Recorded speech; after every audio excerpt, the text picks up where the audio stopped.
they are interdimensional. They'll come in back and forth through portals. And that they come here because they like it.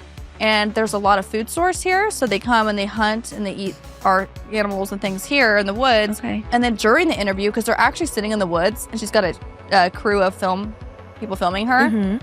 Towards the end of the interview, you hear this like weird grunting kind of howly sound. And she's like, wait, did everyone just hear that? And they're like, yeah. Like, what was that? She's like, that was them. And a lot of times when people encounter a Bigfoot, there's an orb involved.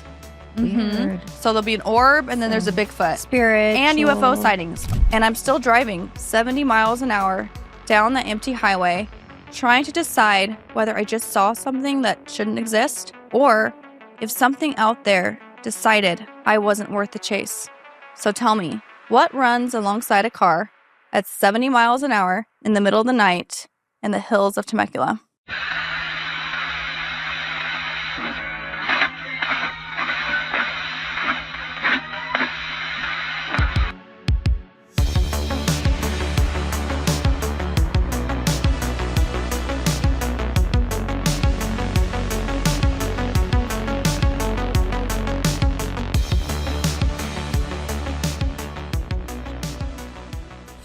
I just want to start by saying Bigfoot deserves an apology. Yeah, a public one. For decades, we've gaslit this woodland gentleman. Kind of like, oh, it's just a bear. No, bears don't stride like linebackers. Bears also don't give you the spiritual feeling of being watched. Exactly. Tonight we're clearing his name. This is Bigfoot's rebrand episode. Let's go. Okay, well, I'm super excited about this one, especially because our team member, Gerard, as everyone knows, is a Bigfoot himself. Gerard, our guard. Gerard, our guard. Unfortunately, he could not be here today, but he is going to still be helping us out by getting our campfire ready for some spooky campfire stories later. I can't wait. Me too. It's going to be so fun. Yes, I'm super excited. So, lots of thoughts on Bigfoot. Kind of like, what is your overview opinion, just like high level, of what you think he is? Because there's a couple schools of thought.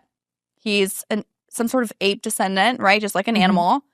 Or he's interdimensional, something between spiritual and physical. I'm kind of leaning more towards that. I would say definitely just interdimensional. It sounds weird saying it, but there's really no other explanation. And I feel like the fact that he kind of can appear and then disappear, like, I don't know, it makes sense to me in my mind that would be something. Yeah. I mean, I don't know. Bigfoot's such a weird thing. It's like, is it real? But then it's like all the scientific studies and support and evidence, it kind of just points to yes. I agree. I think there's thousands and thousands of eyewitness accounts, right? And there even is evidence of like footprints, fur, things like that. And I think one of the reasons why we never find its body or its like, waste and all that stuff is because they are interdimensional. That would make sense, right? Or do they like bury their dead? That would make sense too. Oh, maybe that too. Right? I mean, I think they have some intelligence. Yeah. They're not like animals. So I don't know. It makes sense to me if they kind of did that. Yeah, I think so. I mean, there's just too many people that have seen it and people that are normal people too. Like no one that's going to gain anything from telling this story. Reputable people. Reputable. And like, like what are you going to gain from it? Like no one really does like benefit from telling the story. And a lot of stories obviously aren't even put out there. So like if we already have a database of thousands of eyewitness accounts, like imagine how many people have seen him or, evidence of him and have never come out and talked about it. Yeah. Like you can go online and look up anything on Bigfoot and the amount of people in comment sections talking about their personal experiences as a kid or as an adult, or they know someone that's seen them, it's wild. Yeah. There's tons of forums, tons of like even just comments in the comment sections on, Bigfoot stories and sightings. Like people are always like, yes, this happened to me, or I know someone that saw something or experienced something. So it's like there's way too many occurrences for it to just be something you like dust off and you're just like, this is. Well, I feel like the legend... pretend. Yeah, the legend would have died a long time ago if people weren't continually experiencing it. Right. So, yeah, I mean, do we know for sure he's real? No, but like I am actually more based on the evidence, I'm more inclined to believe that, yes, he is real versus not. Well, and there's just like so many stories, like worldwide, right? Like they have different names, but they're all described the same. Maybe different colors, right? Different shades of brown, Different really. shades of brown. Yeah. Well, or the Yeti, I guess, is white. Oh, yeah, that's right. So they're the abominable snowman. Yeah, the Yeti, yeah. But still, same kind of like features, same, they're described the same way, covered with hair, have more of like a human face, kind of, just hair everywhere. So they're really big, and so. Yeah, I mean, speaking of it being all over the world, it also goes way back in history. Because isn't it the Sistine Chapel? Okay, so there's a painting behind the pulpit, the altar. Yes. And down kind of towards the bottom, there's like a cave, kind of like centralized in this painting. There's a Bigfoot. I know. There's a lot of weird stuff in the painting. There's a lot of weird things. Yeah. But like, why would that be in there? I don't know. But also like Michelangelo, who painted it, he was very into like anatomy, right? And so everything he painted, he knew where the muscles were. He knew where everything was. And like, why did he like know? Dissect you? Yeah, I was going to say, let's talk about why he knew this. Creepy. Well, so apparently he would go into the morgue at night with his little candle and he would like fillet people because he was like obsessed with muscle and anatomy. He wanted to know how everything was connected, which is why all of his paintings are so atomically correct. So, I mean, it's really creepy that he So knows that's that, weird that for somebody that's their MO to paint some mythical creature within a painting. You know what I mean? So it makes me wonder, like, were there also in the morgues Bigfoots? Oh. Big feet? Big feet? Bigfoots. You know what they say about Bigfoot? No. Did Michelangelo ever paint that? No. I don't know. But what's the plural? Bigfoot. It's like deer. Deer, it's fish, deer. moose. It's just plural. Like the singular is the plural. Yeah. Right? Yeah. You don't say big feet. It's a family of big feet. Bigfoot is? Bigfoots. Bigfoot. Bigfoot. Just Bigfoot. Bigfoot. Yeah.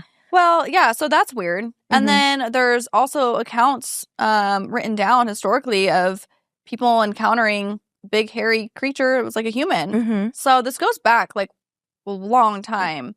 But I feel like I know he's seen all over the world, but for some reason, North America seems to be where most of the sightings are.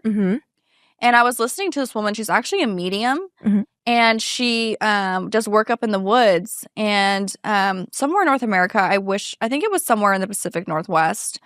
And she talked about how she was starting having encounters with these Bigfoot creatures. And that they were coming to her more friendly. They weren't threatening. And she was able to communicate with them telepathically. Which she's not the first person I've heard say that. I've heard other people say that they've run into Bigfoot and it spoke to them in their minds. Well, apparently like Native Americans encountered them a lot because there's a lot of stories about that too that they have. And they said kind of the same thing, that it was telepathically that they were communicated with. Yeah. So, but they were also more open to the spiritual, I think, too, right? Like they had their spirit animals and like their medicine man. That's why I think this medium had that ability, because she's really in tune with the spiritual world. And yeah, so she talks about how she's seen them over the years and they communicate with her and they talk about random things and they have a sense of humor. Do they? They have families. Like, there's male, how do they female, feel about the name that we've given them? They don't like the name Bigfoot. They they don't. It's a different name that they like. Oh, okay. Starts with an A. Okay. Oh, interesting. I should have wrote that down. So they don't like being called Bigfoot. They think it's like derogatory. Oh. Interesting. Yeah. But she said that they're kind of watchers of the woods. Like they don't like when people come in and tear trees down and ruin the environment. And that she said that they are interdimensional. They'll come in back and forth through portals. And that they come here because they like it. And there's a lot of food source here. So they come and they hunt and they eat our animals and things here in the woods. Okay. And then they'll go back to wherever it is they go. But yeah, I mean, she has a super long interview on this and goes into great detail. And then during the interview, because they're actually sitting in the woods and she's got a crew of people filming her. Towards the end of the interview, you hear this like weird grunting kind of howly sound. And she's like, wait, did everyone just hear that? And they're like, yeah. Like, what was that? She's like, that was them. Yeah. Oh my goodness. Yeah, like during this interview. They're like, we're here for a close-up. Yeah. Yeah, but she said, they were friendly. And then there's people that say that, like, when they have encounters with him, some people are afraid, but most of the time people say they don't feel threatened. They're just more like, oh my gosh, can't believe I'm seeing what I'm seeing right now. But then there are some Bigfoot that are more aggressive. Yeah, I've heard that. I've heard that, like, kind of just like with people, there's good people and then there's bad people, right? It's kind of the same with them. Yeah. And that, like, I also heard that they all kind of come from the same, like, lineage. Like, kind of just like we all come from, like, Adam and Eve or whatever, right? We can all kind of be traced back to that, right? Oh, interesting. Yeah. And somehow, I don't know. That's what So they you're said, saying, like, but yeah. they're not so much like a hybrid experimentation between a human and, like, an ape. It's like an actual original species of their own. Well, I don't know about that because I Okay. have my theories on that, but they're saying that everything can be traced back to, like, a single origin, if that makes I see. sense. It's not like the Yetis are from one, origin. The brown Bigfoots are from another. Like, they're all just I see what you're saying. Bigfoots. They all come Okay. from one origin. But I think, like in Genesis, how they talked about, the earth was corrupt and all the flesh was corrupt. I do think they were doing, like, genetic testing then, and I think that may have been where they came from. Who knows? I mean, yeah, I've had that thought I don't too. know. I mean, it would make sense because they do have a lot of human qualities, but also a lot of, like, ape qualities. Yep. Right? And I don't believe that the two are connected or related in any way, apes and humans. But I do think, like, if you were to genetically put something together, you could create something like a Bigfoot. So that's, like, my own take on it. And who knows? No, I think there's a lot of validity to your theory. And then there was people that actually, they did a trap for Bigfoot. So what they did is they took packing tape, wrapped it around a tree, like, sticky side out, because they're trying to get the fur, but they needed to get the follicle with the fur to do a DNA test. And they took bacon grease and they rubbed it all over the top of the tree so that the Bigfoot would come and reach up to, like, lick the tree or whatever. And it did. It pulled off a chunk of fur with the follicles. So they sent it off to, like, 5 different labs, I think, and the DNA test came back part human and the other part unknown. And they ran it through I think it's called the Gen Bank. It's like all the DNA in the world is in this database, and there was nothing that it matched with. Is this database in the Vatican? Yeah, probably. Yeah. Just kidding. Actually, Bigfoot's DNA is probably documented in the Vatican. Hidden down in there. Probably along with everything else, right? Yeah. So, That's interesting. That so, is like, interesting. It's what you were saying about, like, maybe it has some sort of, human-esque DNA background to it. Like, yeah, well, it came up as part human. Yeah, how wild. Well, and this is crazy too. Did you see this stat? Here, I'm going to read it because I don't want to mess it up. But it says that humans regularly explore only about 5 to 7% of North America's wilderness. Wow. So that leaves over 90% of the landmass largely unseen by human eyes. Because the other thing that's interesting is like only 5% of the world's oceans have been visited and explored as well by humans. So we need to explore more. Let's get out of our houses, off the couches. Stopped exploring. Yeah, but so much is unexplored, So our oceans, about 5%. Our wilderness, what was it? You 5 said to 5%. 7. Yeah, 5 to 7. Very small percentages. And that's just the North America, you said, right? For 5 to 7%. Yeah. Huh. Isn't that crazy? Because in my mind, I'm like, it would have seemed like we've explored way more than that, but no. There's just so much empty, like not empty land, but uninhabited land here. When we take a flight, most of it is just wilderness. But we're running out of land. But there's no more room, apparently. There's too many humans. And we have to squish everyone together. We have to live in smart cities on top of each other because there's just no land left. Not enough resources and land. I mean, we've clearly taken up our, 5 to 7%. We're maxed out. Maybe they made a deal with Bigfoot. And we're like, okay, Bigfoot, we won't build out into your territory, so we're just going to cram everyone down here. Maybe. I don't know. Who knows? Maybe. Yeah. Maybe it wasn't Bigfoot. Maybe it was something else. Probably. Well, I know the federal government owns, like, most all of our land. And that's probably another reason why it's largely unexplored. So. Correct. Yeah. And, like, hard to get to, Makes too. you wonder why it's, barred. Yeah, but it would make sense. Like, if we've only explored that little bit of land, the chances of Bigfoot being around are extremely high, in my opinion. So I have a couple stories to read off. And in fact, I'll start with one that my dad has, actually. Okay. So I'm going to pull it up. I feel like I hear our fire starting right now. Gerard must have got it going. Gerard, campfire, story time. Like Alexa. Gerard, turn on the campfire sound. Thank you. I mean the real campfire. Okay, here we go. Picture this. It's 1977. I'm driving from Las Vegas to Coronado Island in San Diego. No GPS, no cell phone, just me and the dark road on the 395 highway south of Temecula around 1:30 in the morning. Cruising down the road in the pitch black of the night with my headlights guiding me and just that steady hum of the tires on pavement, I get this feeling. You know, the one. That little prickle on the back of your neck, like someone's watching you. Now, mind you, I'm alone, middle of nowhere, no other cars, no houses, no lights, just hills and darkness. But the feeling doesn't go away. So I glance over toward the passenger window and see something in the darkness. Something is moving with me. It was there, keeping pace with me, the shape of something running. Not a deer, not a dog, not a person. It was human-shaped, but bigger, longer arms, longer legs, and it was running. I slowly started to speed up my truck until I hit 70 miles per hour. All the while, I'm staring at it. It's staring straight ahead. Not stumbling, not struggling, just smooth, powerful strides. Like this is nothing to run that fast. And we stay like that for about 30 seconds. And then, just like that, it slows, falls back into the darkness, and it's gone. No sound, no sign, no trace. And I'm still driving 70 miles an hour down the empty highway, trying to decide whether I just saw something that shouldn't exist, or if something out there decided I wasn't worth the chase. I had a feeling it was not wanting to harm me, but it was more curious and playful. So tell me, what runs alongside a car at 70 miles an hour in the middle of the night in the hills of Temecula? My eyes are as big as saucers right now. Crazy, huh? That is crazy. Yeah. So, yeah, that was my dad. It was his encounter. And how long ago is that? 1977. 1977, so a little while ago. A while ago, yeah.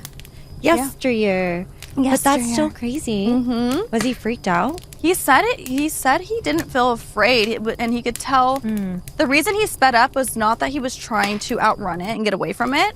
He wanted to see if it would keep up. My dad was like intrigued and kind of felt like it was more curious and just like playful, like, oh, I'm running along with you. Like, so it's interesting. Maybe he was like communicating with it, and he picked up on like, oh, like, can you keep up with me as maybe, you know, I'm driving. Maybe.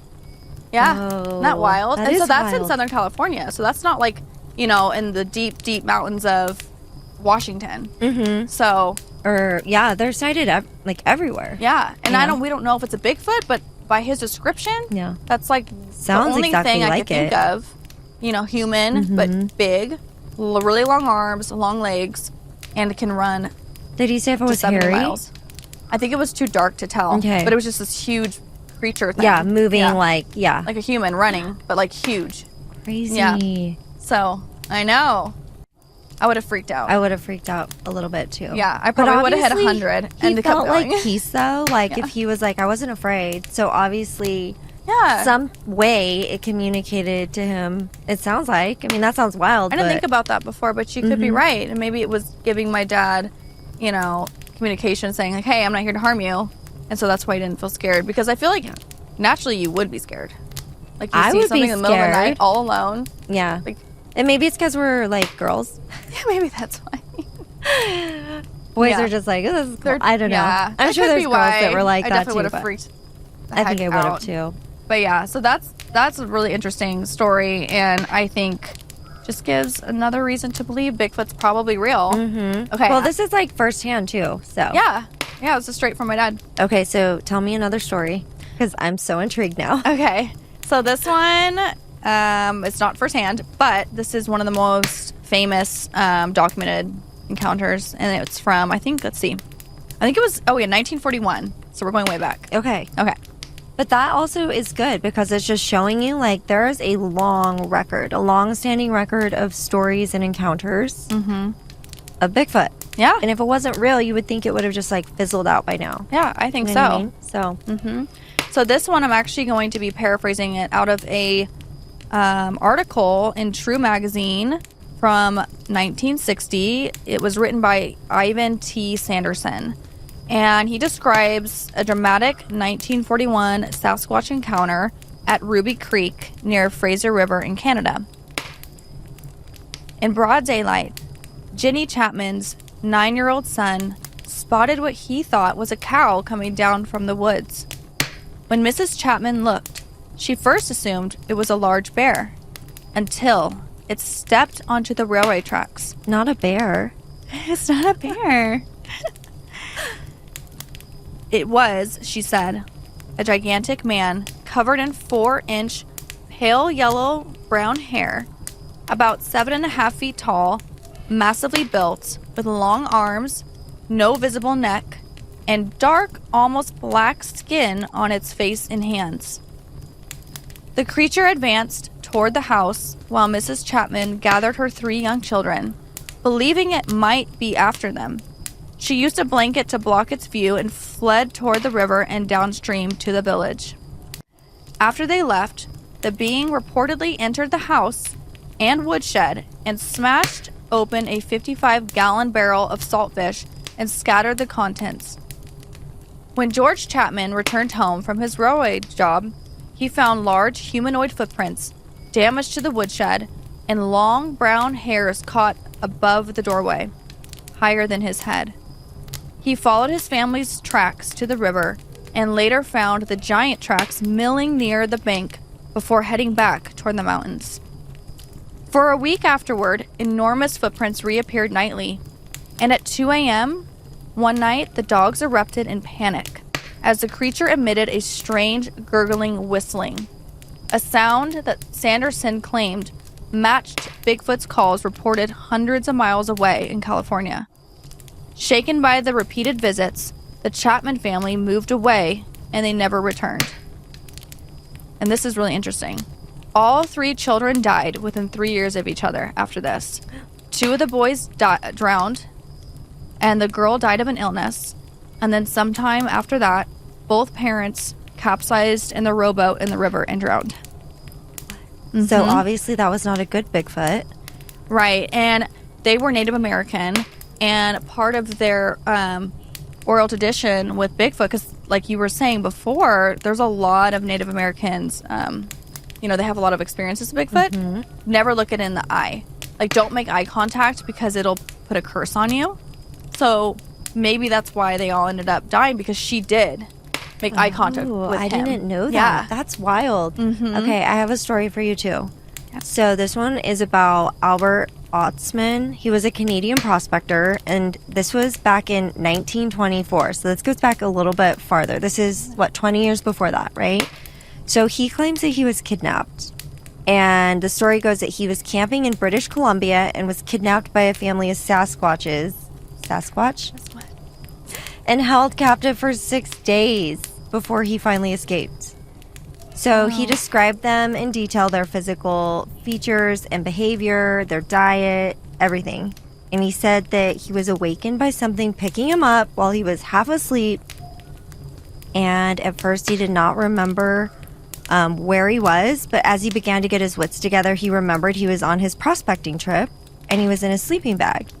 He said, I could feel myself rise for each step, like he was being carried in his sleeping bag. So he felt himself rise up, and he said whatever was carrying him was breathing really hard and would sometimes give a slight cough. And he knew that it must have been one of the mountain Sasquatch that were in that area because an Indian had told him about it. And so he said he knew what he saw, and it was no bear. Not a bear. And so anyways, basically he was saying that he got taken on a journey for 3 hours, and finally when he was put down, he was in the midst of 4 Sasquatch. There was like a father, a mom, and then like 2 juvenile younger ones. One was a male. And he said the only ones that he interacted with were the dad and the bigger son. The mom or the female and the younger one, he didn't have any interaction with them. Wow. And so he said he would try to leave and they would get really upset, but they didn't hurt him. And they would bring him sweetgrass and like things to eat. And he said he finally escaped because he gave the male, the alpha Sasquatch, some of his tobacco that he had with him. And he gave him so much that it made him sick. And so he said he fired a warning shot into the air. So he must have had a gun on him. Fires a warning shot in the air and like runs and books it and like escapes. Wild. I know, but they didn't hurt him. Yeah. It was like they were keeping him like a pet or something. Uh-huh. Or they wanted a friend or... Yeah. But how strange. They adopted him. Yeah, maybe. I wonder if he was hairy. Oh, yeah, maybe because he was really hairy. Maybe. We should find out. I know, we should. Do you think there's a map that shows like Sasquatch sightings? There is. Is there? There is Okay. a map. Mm-hmm. I'd be curious to see. Yeah, I mean, there's a lot in, the Pacific Northwest. Mm-hmm. And there's a lot in, like, the Tennessee area. Okay. Has Which a lot is over weird there. because they're like completely separate areas. Mm-hmm. Okay. Yeah, that was a good story. But these are like famous documented stories too. Yeah. And and the list is so long. There are so many documented articles of people's encounters. Another thing that's interesting is going back to how we think it's interdimensional. One of the reasons I believe that is because there have been trackers that have tracked Bigfoot prints in the dirt. And they'll be tracking it for like a good mile or more. And then all of a sudden, the tracks stop in trackable ground. So like if they would have took another step, there would have been another footprint. But so no, it's like just they vanish. walked through something. Yes.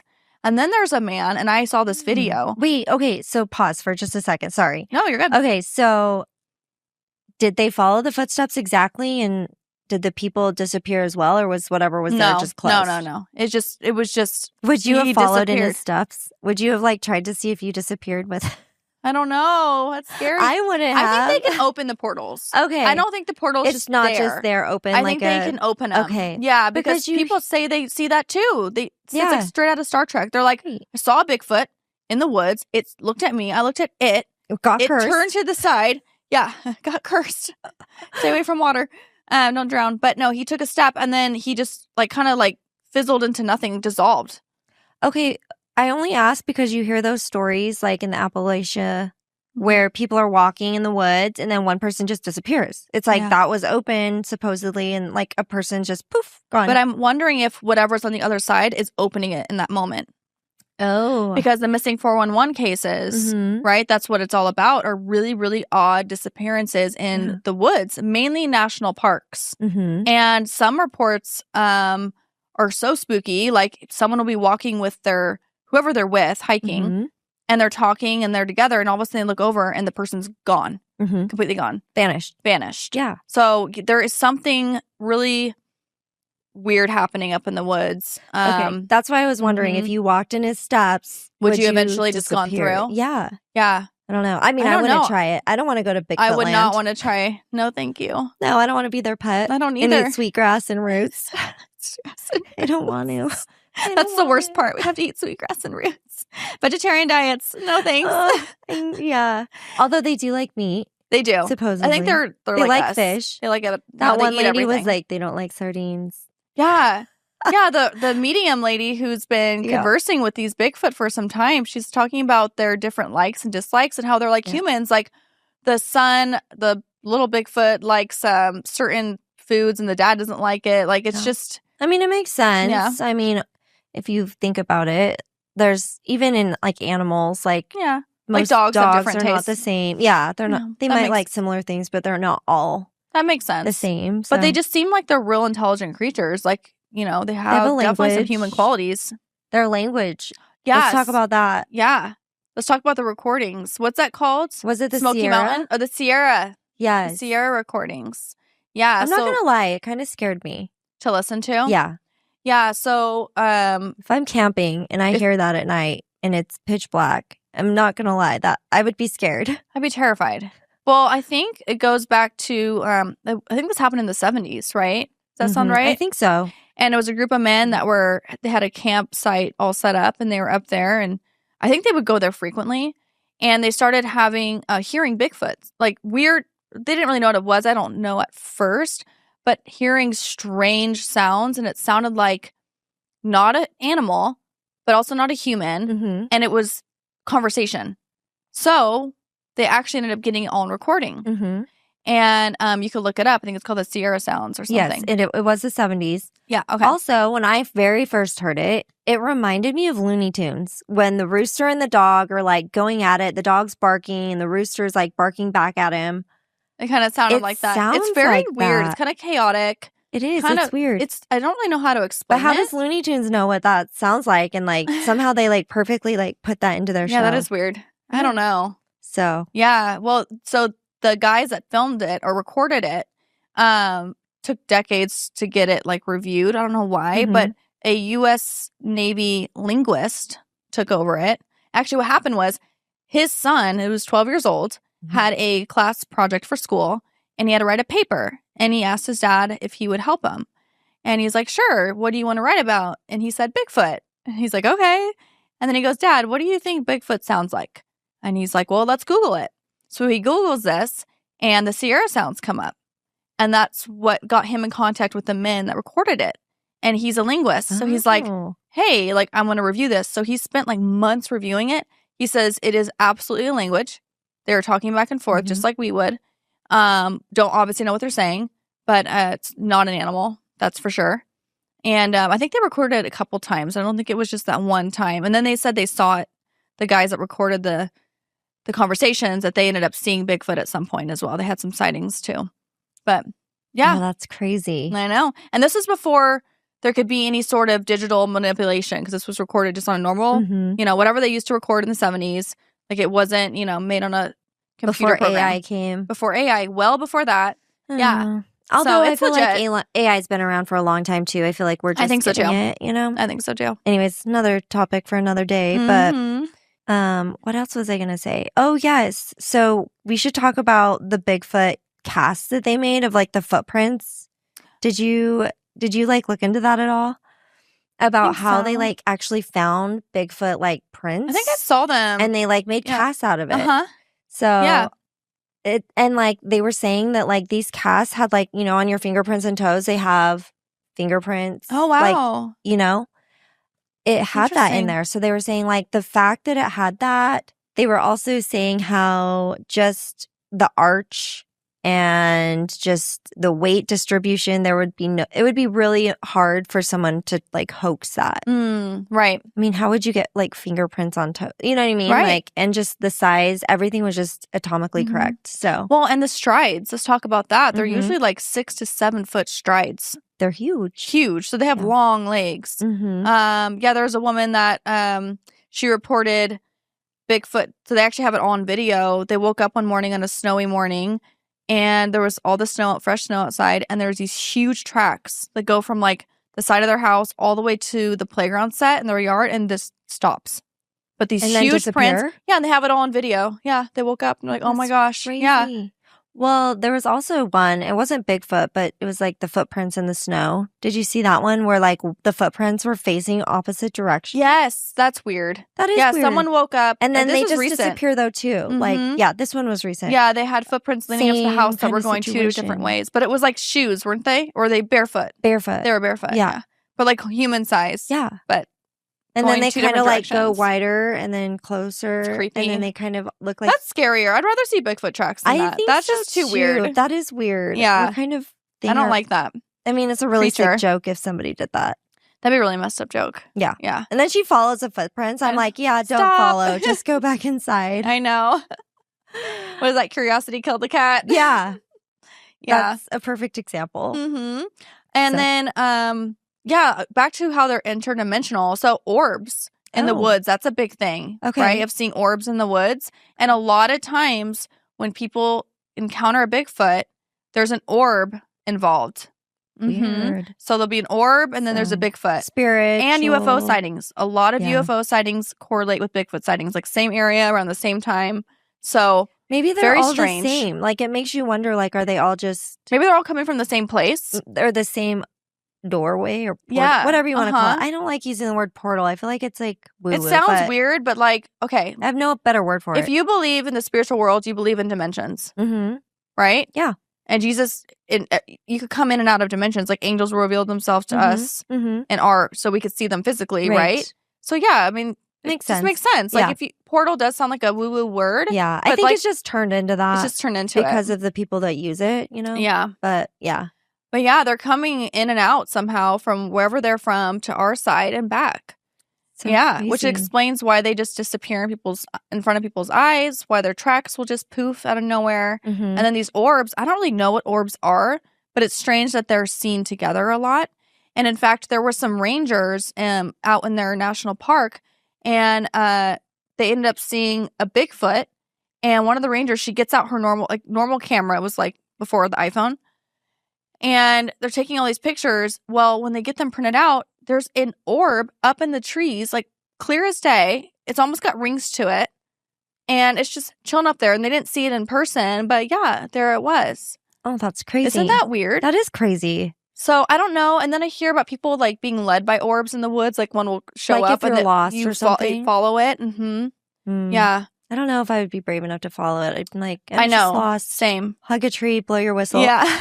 Pretty much. But yeah, I mean, I think that there's something very spiritual to them, but they're also physical. I think they can just go back and forth. Yeah. I mean, and it's just the unknown, right? Like, we just have a hard time. We want to know everything. We want to know why, how, you know, all of the like inner workings. And sometimes it's just like, you don't get to know. Yeah, because I think they keep themselves hidden. And I think they could see us, but we can't see them unless they want us to, unless they come through physically. In fact, there's one man, he has a video. He's on a trail in the forest, and down the trail just ahead of him, it almost looks like a water bubble appears in the air. And you could watch this. Yeah. Okay. It's actually in that new documentary, American Sasquatch. Oh, I haven't seen that. And it was put together by the same man that did Missing 411. So same guy. Okay. And so this is in this documentary, and it shows what looks like a water bubble in the air. Like it just kind of looks weird, like warpy. And it starts expanding and expanding and expanding. And then you see Bigfoot inside of it, and he's looking at the guy filming.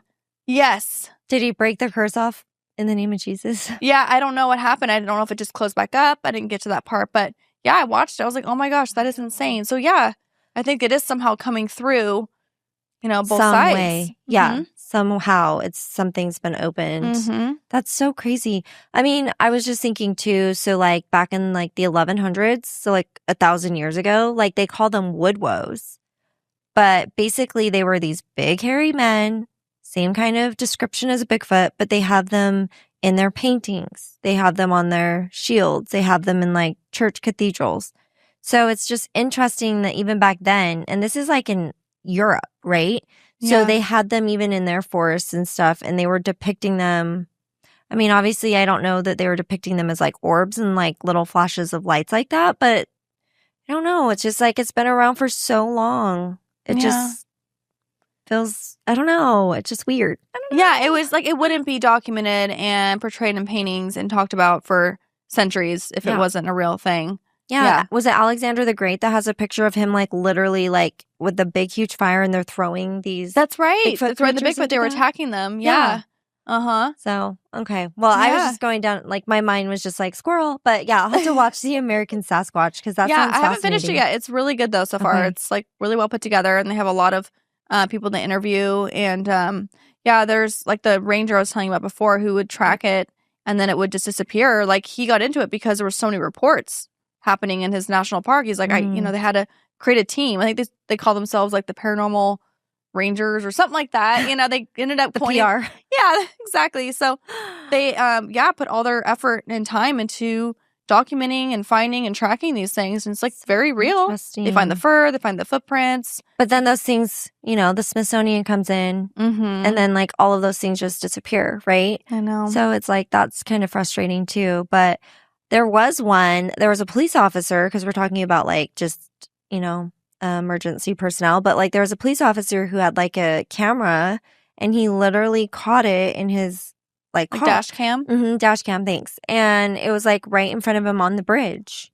Wow. So it's like, I don't know. How do you, how would you, I guess AI, but like. That was No. it was a while ago, Yeah. so I don't think we didn't have access to that. I don't think then. No, I believe it's real. So yeah. many stories, so many sightings. And then what was it? The brothers that caught the one, and they say to this day it's like the best footage of the like Sasquatch walking. Oh, the main, yeah, Yes. Oh, what are I know, the what's brothers' that names? called? Where it's like on like almost looks like a shoreline of something and he's walking. Yeah, through the that's woods. really famous. Yeah. So, But that again, that was before people could manipulate footage like that. Like it was just came out of a raw camera.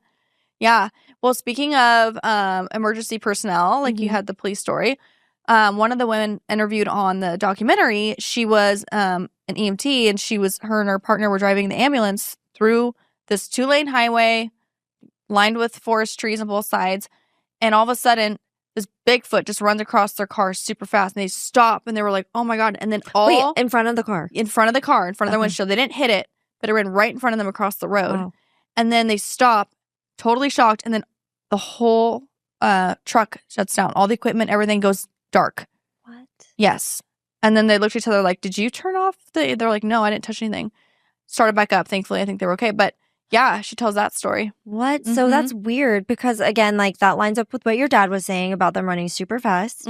But also just like it adds kind of another level of like, do they have some sort of like an electromagnetic field? Like, are they somehow able to manipulate that? Because why else would all of your electronics shut down? Right. And I feel like if you can be interdimensional, I think you would have that ability and kind of like put off something, right? I mean, it's all, I mean, it's energy. Everything's energy, I guess, right?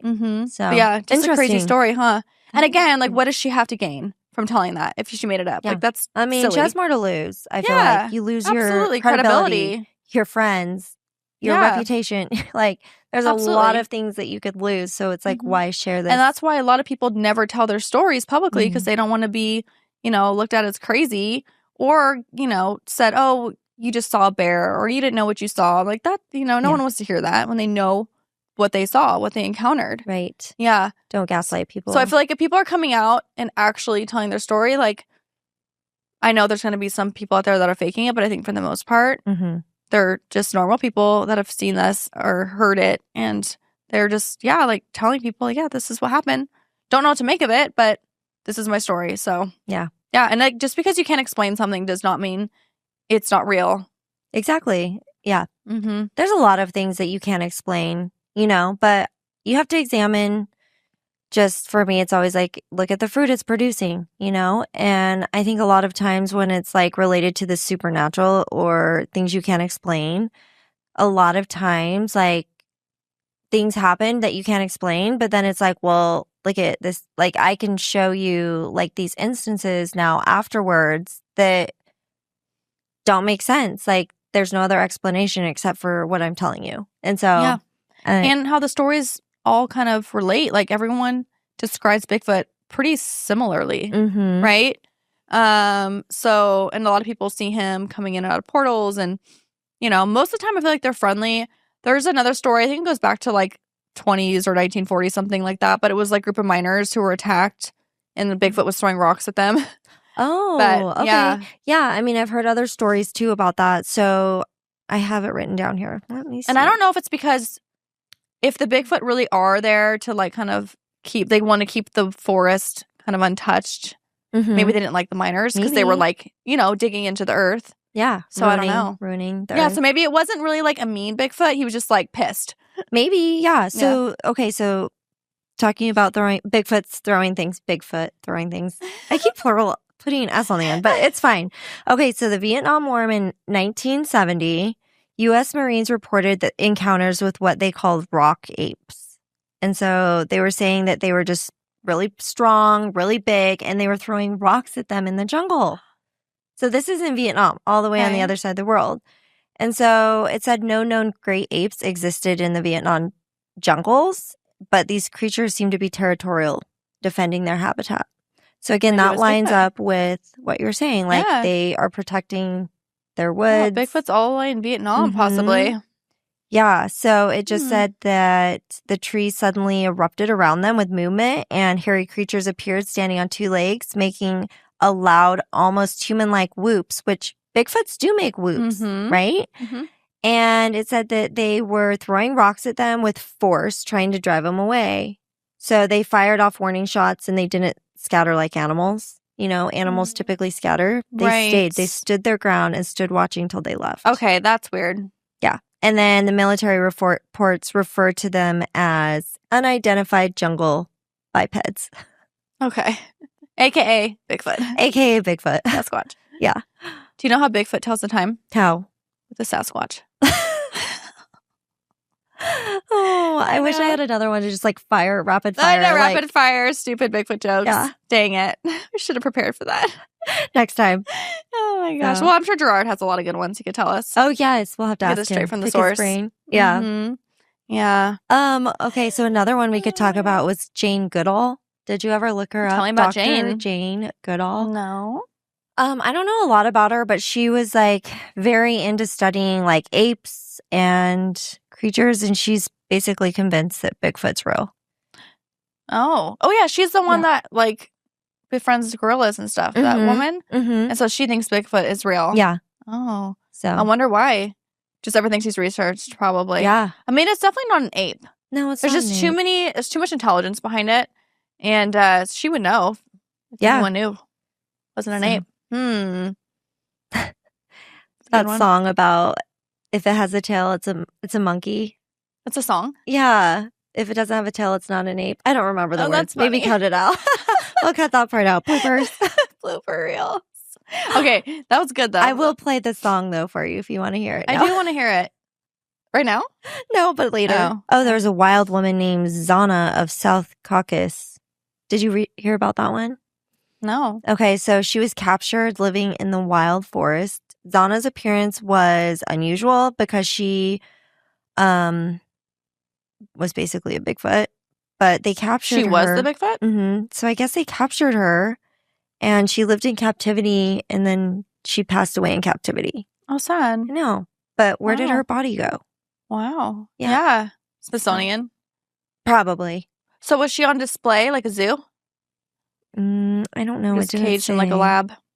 Wow. I think so. Yeah. Well, and it wasn't the one gal saying too that most of them were scared of humans now because they are trying to be captured and basically or caged. hunted, because people want evidence. They want to take one down, dead or alive, right, for evidence. Right. Yeah. So and obviously, if they can communicate by like talking telepathically, it's telepathic. Like you can read people's mind, or it's just like speaking into their mind. Okay, so it's not like they can.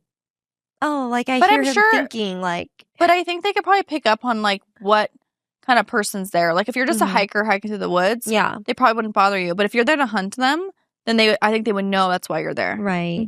That's true. I would imagine so. They would know your intentions. I mean, maybe not. They didn't know they were trying to get their hair.